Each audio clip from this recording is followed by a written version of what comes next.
నిర్మలమైన నీ చిత్తమే, అనుకూలమైన సంకల్పమే జరిగించుచున్నావు నన్ను విడువక. నా ధైర్యము నీవేగా,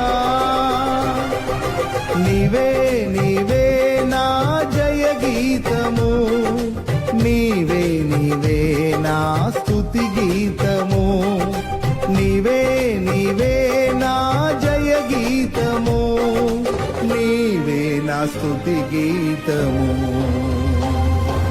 సుమధుర స్వరముల గానాలతో, వేలాది దూతల గళములతో కొనియాడబడుచున్న నా యేసయ్యా, నీకే నా ఆరాధనా.